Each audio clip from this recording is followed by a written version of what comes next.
ಸಾಮಾನ್ಯವಾಗಿ ನಾವು ಆಫೀಸಲ್ಲಿ ಅಥವಾ ಎಲ್ಲಾದ್ರೂ ಇದ್ದಾಗ 1:30 ಆಯ್ತಂದ್ರೆ ನಾವು ಸಮಾಜಕ್ಕೆ ಹೋಗ್ತೀವಪ್ಪ ಅಂತ ತಿಳ್ಕೊಂಡು ಅವ್ರು ಎಷ್ಟೇ ಕೆಲಸ ಕಾರ್ಯಗಳಿದ್ರು ಕೂಡ ಅವ್ರು ಹೋಗ್ತಾರೆ. ಅವರ ಧಾರ್ಮಿಕ ಪ್ರಜ್ಞೆ ನಮ್ಗೆ ಲಿಂಗಾಯತ ಧರ್ಮೀಯರಲ್ಲಿ ನಮ್ಗೆ ಯಾಕಿಲ್ಲ ಅಂತ. ನಾವು ಎಷ್ಟು ಜನ ವಚನ ಸಾಹಿತ್ಯವನ್ನ ಓದ್ಕೊಂಡಿದ್ದೇವೆ, ಎಷ್ಟು ಜನ ಪೂಜೆ ಪ್ರಾರ್ಥನೆಗಳಲ್ಲಿ ತೊಡಗಿಕೊಂಡಿದ್ದೇವೆ. ನಮ್ಮ ಮನೆಯಲ್ಲಿ ಯಾರೋ ಪೂಜೆ ಮಾಡ್ತಾರೆ, ದೇವಸ್ಥಾನದಲ್ಲಿ ದೇವರು ಪೂಜಾ ಮಾಡ್ತಾನೆ ಅನ್ನೋ ಹಾಗೆ ನಾವ್ ಯಾರು ಕೂಡ ಬಸವಣ್ಣನನ್ನ ಅರ್ಥಕೊಳ್ತಾ ಇಲ್ಲ. ಬಸವಣ್ಣ ಬರೀ ನಮ್ಮ ಸಾಂಸ್ಕೃತಿಕ ನಾಯಕ ಆಗಿದ್ದಾನೆ, ನಮ್ಮ ಜಾತಿ ಸೂಚಕವಾಗಿದ್ದಾನೆ. ನಿಜವಾಗ್ಲೂ ಬ್ರಾಹ್ಮಣನಾಗಿ ಹುಟ್ಟಿದ್ರು ಕೂಡ ಕೆಳವರ್ಗದ ಶೋಷಿತರ ನೋವನ್ನ ಅರಿತವನು ಬಸವಣ್ಣ. ಇವಾಗ ನಾನು ಚಿಕ್ಕವರಿದ್ದಾಗ ನೋಡಿರ್ಬೋದು, ಇವಾಗ್ಲೂ ಹಳ್ಳಿನಲ್ಲಿ ಎಷ್ಟೊಂದು ಕಡೆ ಜಾತಿ ಪದ್ಧತಿ ಅನ್ನೋದು ಇದ್ದೆ. ಯಾವ ವ್ಯಕ್ತಿಗಳು ನೆರಳು ಸೋಕಿದ್ರೆ ಅಪವಿತ್ರ ಅಂತ ತಿಳ್ಕೊಂತಿದ್ರು ಅಂತವರೆಲ್ಲರನ್ನ ಹಾಕೊಂಡು ತಲೆ ಮೇಲೆ ಹೊತ್ಕೊಂಡಂತವನು ಬಸವಣ್ಣ. 770 ಅಮರ ಗಣಗಳು ಒಟ್ಟಿಗೆ ಎಲ್ಲೋ ಒಂದ್ ಕಡೆ ಅರಿಸ್ಟಾಟಲ್ ಹುಡ್ದ, ಪ್ಲೇಟೋ ಹುಡ್ದ ಅಂತ ಜಗತ್ನಲ್ಲಿ ಎಲ್ಲ ಅವ್ರು ಕೊಂಡಾಡಿದ್ರೆ, ನಮ್ಮ ಕಲ್ಯಾಣ ನಾಡಿನಲ್ಲಿ 770 ಶರಣರು, ಸಾವಿರಾರು ಶರಣರು ಒಟ್ಟಿಗೆ ಆಗೋಗಿ ಮನುಷ್ಯನ ಮತ್ತೆ ಶೋಷಣೆ ಆಗದೆ ಇರೋ ಹಾಗೆ ಒಂದು ಅಭೂತಪೂರ್ವವಾದಂತ ಸಮಾಜವನ್ನ ಅವ್ರು ಕಟ್ಟಿದ್ರು. ಜಗತ್ತಿನ ಮೊದಲ ಸಂಸತ್ತು, ಅನುಭವ ಮಂಟಪ, ಪ್ರಜಾಪ್ರಭುತ್ವದ ತಳಹದಿ ಎಲ್ಲಾಯ್ತು ಅಂದ್ರೆ ನಮ್ಮ 12ನೇ ಶತಮಾನದ ಶರಣರು ಬಸವಣ್ಣನ ಮುಂಚೂಣಿಯಲ್ಲಿ ಮಾಡಿದ್ರು ಅಂತ ಹೇಳಕ್ಕೆ ನಿಜಕ್ಕೂ ಹೆಮ್ಮೆ ಆಗ್ತದೆ. ಮಹಿಳೆಯರ ಹಕ್ಕಿಗಾಗಲೇ ಇವತ್ತಿಗೂ ಕೂಡ ನಮಗೆ 33% ಬೇಕು, 50% ಬೇಕಂತಾರೆ. ಆಗಿನ ಕಾಲದಲ್ಲಿ ಮಹಿಳೆಯರ ಹಕ್ಕಿಗಾಗಿನೇ ಮನೆ ಬಿಟ್ಟು ಹೊರಡಂತವ್ರು. ಅನುಭವ ಮಂಟಪದಲ್ಲಿ ಹಲವಾರು ಶರಣೆಯರಿಗೆ ಅವಕಾಶವನ್ನು ಕೊಟ್ಟು ಅವರು ಕೂಡ ವಚನ ಸಾಹಿತ್ಯವನ್ನ ರಚನೆ ಮಾಡೋ ಹಾಗೆ ಮಾಡಿದ್ರು.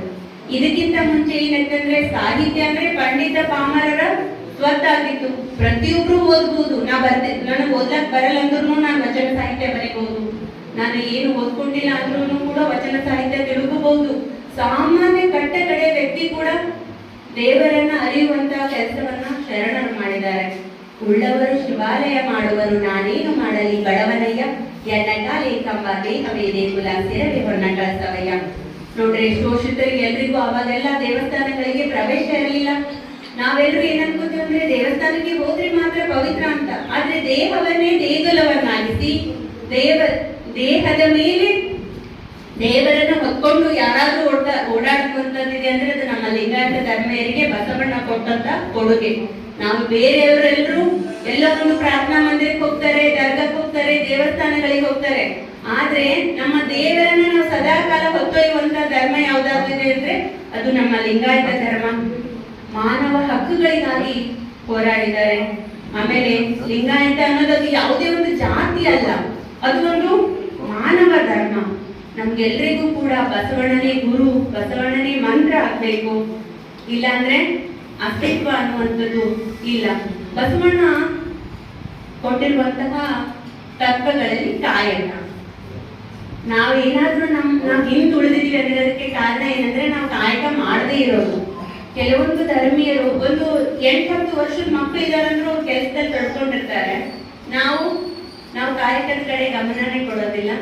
ಆದ್ರೆ ಕಾಯಕಕ್ಕೂ ಕೂಡ ದೈವತ್ವವನ್ನ ಕೊಟ್ಟಂತವ್ರು ಬಸವಣ್ಣನವರು ಕೂಡ ಸಮಾನ. ತಾನು ಪ್ರಧಾನಿಯಾಗಿದ್ರು ಕೂಡ ತಾನು ಗ್ರೇಟ್ ಅಂತ ಯಾವತ್ತೂ ಹೇಳ್ಕೊಳ್ಳಿಲ್ಲ ಬಸವಣ್ಣ. ನನಗಿಂತ ಹಿರಿಯರಿಲ್ಲ, ಶಿವಭಕ್ತರಿಗಿಂತ ಹಿರಿಯರಿಲ್ಲ. ಅಪ್ಪನು ನಮ್ಮ ಮಾದಾರ ಚೆನ್ನಯ್ಯ, ಒಬ್ಬನು ನಮ್ಮ ಡೋಗರ ಕಥೆ ಅಂತ.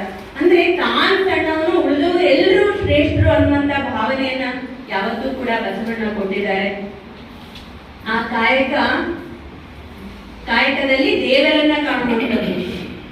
ಆಸೆ ಎಂಬುದು ಅದರಸಿಂಗ್ ಅಲ್ಲದೆ ಶಿವ ಭಕ್ತರಿಗೆ ಉಂಟೆ ಅಂತ ಆಯ್ದಕ್ಕಿ ಲಕ್ಕಮ್ಮ ಹೇಳ್ತಾಳೆ. ನೀ ಇಂಥ ಆಸೆಯದೆಲ್ಲ ಮಾಡೋದು ಹೆಂಗಂದ್ರೆ ಅವರು ಮಹಾಮನೆಯಲ್ಲಿ ಬಿದ್ದಿರುವಂತ ಅಕ್ಕಿ ಕಾಳುಗಳನ್ನ ತಗೊಂಡು ಹೋಗಿ ಜೀವನ ಮಾಡುವಂತ ಕಾಯಕ ಮಾಡ್ತಾ ಇದ್ರು. ಹೆಚ್ಚಿಗೆ ತಗೊಂಡ್ ಬಂದ್ರೆ ಅಕ್ಕಿ ಏನ್ ಮಾಡ್ತಾಳಂದ್ರೆ ಶರಣೆ ಆಯ್ದಕ್ಕಿ ಲಕ್ಕಮ್ಮ, ಈ ಸಕ್ಕಿ ಆಸೆ ನಿನಗೇಕೆ, ವೈದ್ ಎಲ್ಲಿ ತಂದ್ಯೋ ಅಲ್ಲೇ ವೈದು ವಾಪಸ್ ಹಾಕ್ಬಾ ಅಂತ ಹೇಳ್ತಾಳೆ. ನಾವು ಎಷ್ಟೊಂದು ಆಸೆ ಅದಂದ್ರೆ ನಾಳೆನೆ ನಾವು ಓದ್ತೀವಪ್ಪ ಅಂತ ಗೊತ್ತಿದ್ರು ಕೂಡ ಇನ್ನಷ್ಟು ಬೇಕನ್ನುವಂತ ಆಸೆ ನಾಳೆಗಿರ್ಲಿ, ನಮ್ಮ ಮಕ್ಕಳಿಗಿರ್ಲಿ, ಮೊಮ್ಮಕ್ಕಳಿಗಿರ್ಲಿ, ಈ ತರ. ಆದ್ರೆ ಶರಣರು ಯಾವತ್ತೂ ಕೂಡ ವಿಶ್ವವಿದ್ಯಾಲಯಗಳಲ್ಲಿ ಓದಿಲ್ಲ, ಪದವಿಗಳನ್ನ ತಗೊಳ್ಳಿಲ್ಲ. ಆದ್ರೆ ಅವರ ಅನುಭವಗಳು ಇವತ್ತು ನಾವು ವಿಶ್ವವಿದ್ಯಾಲಯಕ್ಕೆ ಸಾವಿರಾರು ನೂರಾರು PhDಗಳಾಗ್ತಾ ಇದ್ದಾರೆ. ಅವ್ರೇನು ದೊಡ್ಡ ದೊಡ್ಡ ಪದವಿಗಳನ್ನ ತಗೊಳ್ಳಿಲ್ಲ, ಅವ್ರ ಹತ್ರ ಕಾರುಗಳಿರಲಿಲ್ಲ, ಒಡವೆ ವಸ್ತ್ರಗಳಿರ್ಲಿಲ್ಲ, ಆದ್ರೆ ಸಂತೃಪ್ತಿ ಸಮಾಧಾನ ಅನ್ನೋದು ಅವ್ರ ಹತ್ರ ಇತ್ತು. ಅವೆಲ್ಲವೂ ಕೂಡ ನಮ್ಮ ಜೀವನಕ್ಕೆ ನಿಜಕ್ಕೂ ಬೆಳಕಾಗ್ತವೆ.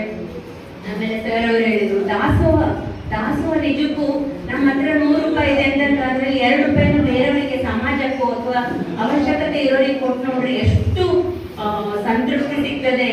ಇಷ್ಟಿದ್ದರೆ ಇನ್ನಷ್ಟು ಬೇಕೆಂಬ ಆಸೆ ಅಂತ ನಾವೇನ್ ಮಾಡ್ತಾ ಇದ್ದೇವೆ ಅಂದ್ರೆ ಕೂಡಿಡೋದ್ರಲ್ಲಿನೇ ನಮ್ಮ ಜೀವನವನ್ನ ಕಳೀತಾ ಇದ್ದೇವೆ, ನಮ್ಮ ಆಯುಷ್ಯ. ನಾನು ಬಹಳಷ್ಟು ಜನ ನೋಡ್ತಿರ್ತೇನೆ, 60 ವರ್ಷ ಆದ್ಮೇಲೆ ರಿಟೈರ್ಡ್ ಆದ್ಮೇಲೆ ಆರಾಮಿರೋಣ ಅಂತ ಎಷ್ಟು ಓಡ್ತಾ ಇದ್ದಾರೆ ಗಳಿಸ್ತಾ ಇದ್ದಾರೆ. ಅವ್ರಿಗೆ ಗೊತ್ತಿಲ್ಲ, ಅವ್ರ 60 ಕೂಡ ದಾಟೋದಿಲ್ಲ, ಅವಾಗೇನೆ ಅವರಿಗೆ ಮರಣ ಅನ್ನೋದು ಬಂದ್ಬಿಡ್ತದೆ. ಅಂದ್ರೆ ನಾವು ಜೀವನದ ಗುರಿನೇ ಗೊತ್ತಿಲ್ಲ, ಬರೀ ಓಡ್ತಾ ಇದ್ದೇವೆ.